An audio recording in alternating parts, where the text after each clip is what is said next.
I would like to introduce myself. My name is Liora, and I will be talking to you about the HopOn facility today. A little bit about myself. I am a strategist here at Argentum. I work with Cluster One, meaning I work with all the biotech and health tech and medical technology companies.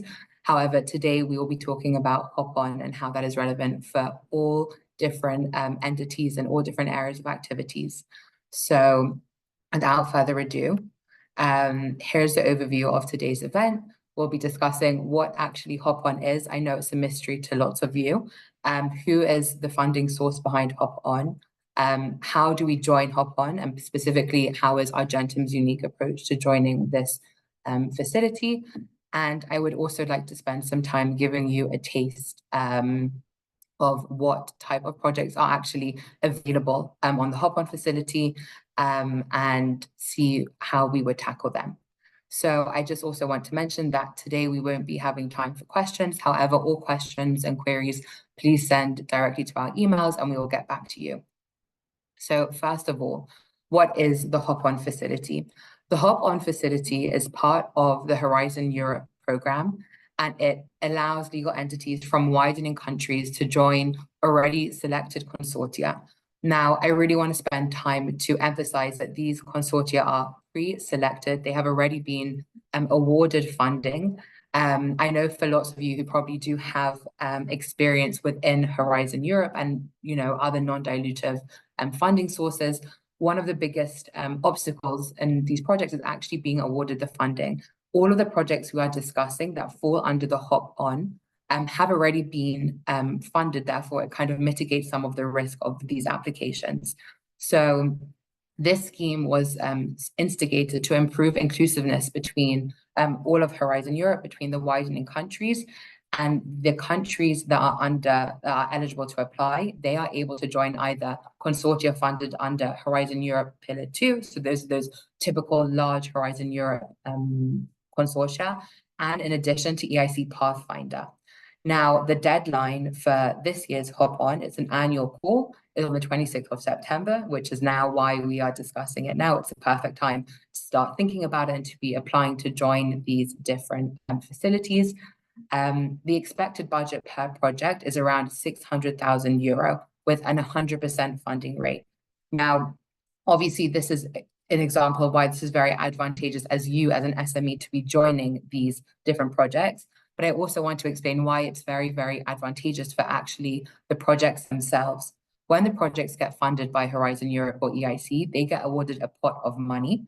And your part of the project, a part of HopOn, the budget does not come out of that initially funded pot of money. However, this is separate money. So really, for the consortia lead, they have their awarded money plus an extra 600,000. So what are the eligibility requirements for joining a HopOn project? Obviously, you have to be a legal entity from a widening country. And I will go through again who those widening countries are. And additionally, associated countries are also able to join this program if they have a widening status.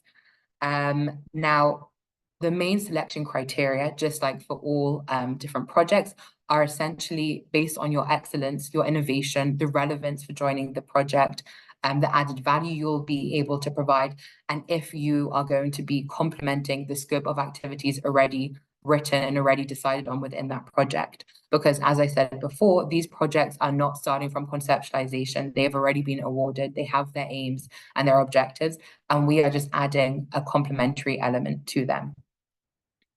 Now, just a quick overview of the widening countries. So these are the widening countries that are part of the member states. So we have quite a nice list here.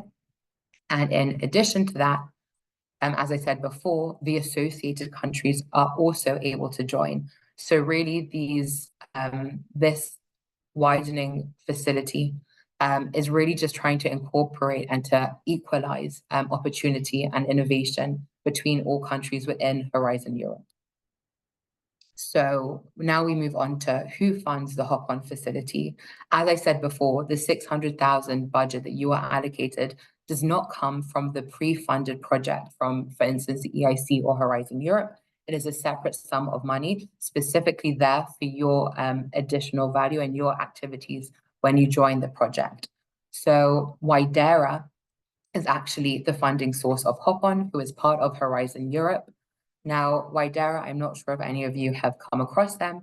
Their main aim is to accelerate and to propagate innovation and innovative capacity and funding for countries that are unfortunately lagging behind. So as I said before, this really is a fantastic equalizing opportunity that really is very, very important to Horizon Europe, which is why I think we have such fantastic funding rates and such good terms and conditions to be joining these projects. It really is an aim for them. Now, the HopOn facility is one of the areas of activity from Widera.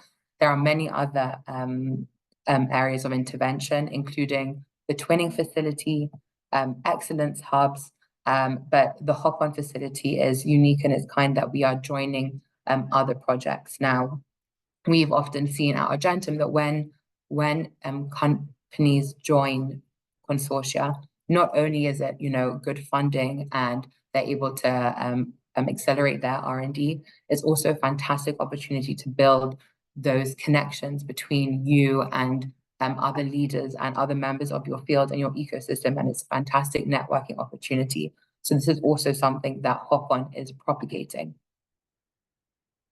So now I want to spend some time discussing Argentum's approach specifically to HopOn.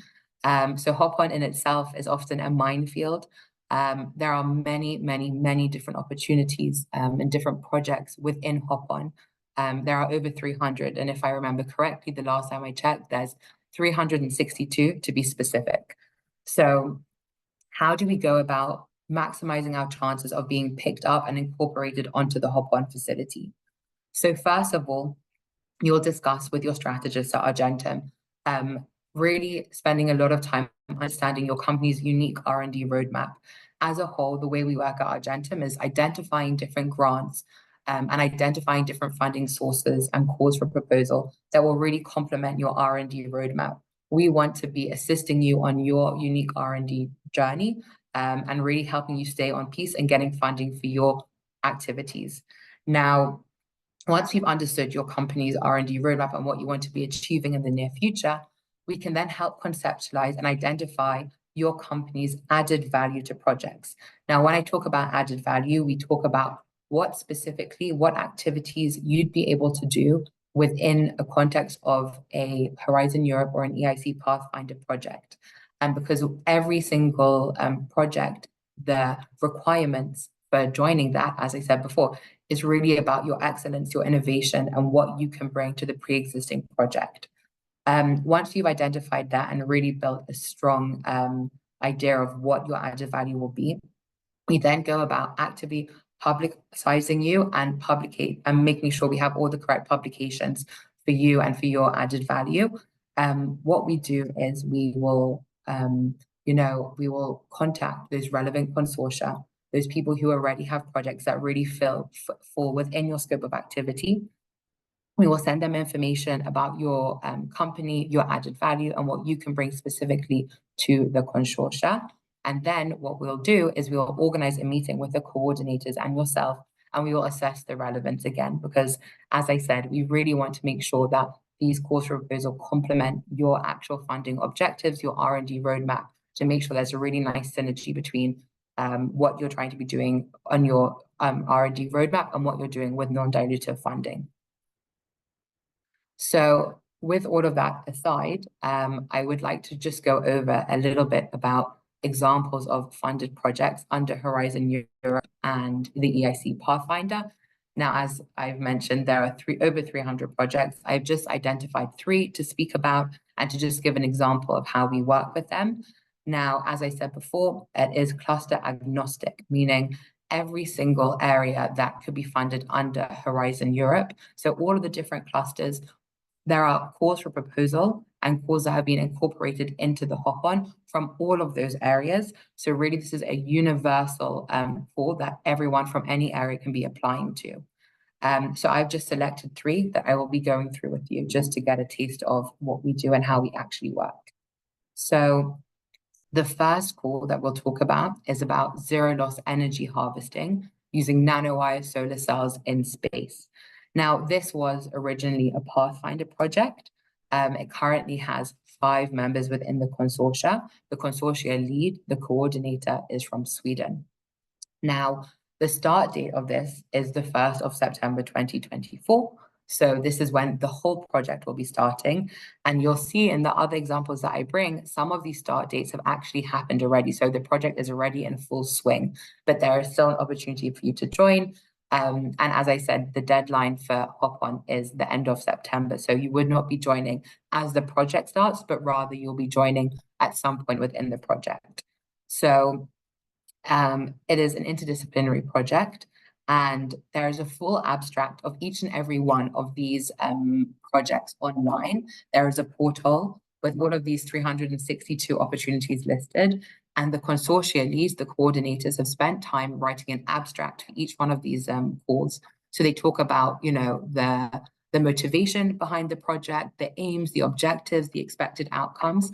And often these are written with lots and lots of detail to ensure that when we reach out to these consortia leads, the coordinators, to ask for a meeting, we really have a very clear idea of, okay, these are their objectives, where can we add in, where can we complement their activity? So this is relevant for all of the calls as well. So it's less kind of searching for a needle in a haystack, but we have a very direct and targeted approach to joining these consortia. So in a nutshell, what this consortia is trying to do is they are trying to develop highly efficient, radiation-resistant nanowire solar cells that are designed for energy collection in orbit. So this is very, very specific, as you can see. But again, I want to stress that there are many, many calls, and even though this sounds incredibly specific, we're confident that there will be many calls that are relevant for each and every one of you. Moving on to a different cluster, a different type of project, and this is sustainable COVID-19 vaccinations for long-term vaccine immunity and effectiveness. Now, this is a Horizon Europe funded project under the disease subject area. And as we've seen right here is that the start date was the 1st of January 2024. But again, that of course is not a problem given the fact that we are joining a pre-existing project. They are already in full swing of activity. So the full abstract is online and with the motivations, just like the previous project that I mentioned. But essentially, as an overview, this project identified that there's a universal challenge, essentially, with mutating viruses like COVID-19, as we're all unfortunately a bit too familiar with. And so their approach to combating this problem is to decipher the mechanism of inducing long-term immunity. And how they're doing that is they're testing that on new vaccine platforms. So they're trying to understand what causes long-term immunity and how can we tack it and harness that into developing new next generation vaccines. So this is a topic more geared towards the health cluster. But again, this could be open to potentially AI, software development, things like that. And we, again, would go through and really try to get a good grasp of what they're trying to do and how we can fit in nicely into that. It's a 7-member consortia. It's slightly larger than the EIC Pathfinder consortia, and the coordinator is French. And now, lastly, I'd like to discuss this last call of cognitive robotic tooled human-centered small-scale multi-robot operations. This is also a Horizon Europe call, however, it's from the digital sector. The consortia lead identified that there's a real problem with how humans interact with robots. They are big, they are clunky, they're not as useful as they can be. And his approach is to revolutionize robots in general and change them from these large, not useful objects to small AI modular different micro-sized robots, and for them to be working many robots together to work and kind of essentially do what a larger robot would do, but just in a more human-friendly way. Now, this has a start date. This is already quite into the project. It started in October 22, and as we can see, this project is already 2 years in, but again, they are still looking for a partner to join from a widening country, which is why they are still relevant. So As I said, any specific questions about any of the calls that I've mentioned just now, or how we work with identifying the relevant calls at Argentum and how we will target HopOn together, please feel free to send them to any of the Argentum emails. I'll link my colleague's email at the end of this presentation for you all to use. And now I'd like to spend the last few minutes of this presentation discussing Argentum. For those who don't know us, we are a consulting firm that specializes in securing non-dilutive grants funding for deep tech companies throughout Europe. We have a dedicated team of analysts, strategists, project managers, consultants, business development team who really are there to help and really push you to win projects and to win proposals to secure your non-dilutive funding to help fund your innovative R&D. Now, the way we do this is through our multi-submission approach, which is unique to us at Argentum, and we've seen great successes with it. Our multi-submission approach here at Argentum is really a vehicle to maximize our clients' chances for success. By doing this, we essentially apply to multiple different funding sources throughout the year. So just as an example, HopOn that we've discussed today is just one of these sources that we'll be targeting. What we found is that the more sources that we target, the more likely we are able to receive funding for those projects that you are looking for in your R&D pipeline. We have over 230 different funding directions to help secure your funding. And with that in mind, what we do is once we understand your company, we understand your R&D goals and what you want from non-dilutive funding, we are able to tailor-make a plan for you that will really assist you in your R&D journey. Thank you all so much for being here. I really appreciate your time. And as I said, if you have any more information to schedule a meeting, please be in contact with my colleague Lynette, who'll be happy to answer and organize any meetings.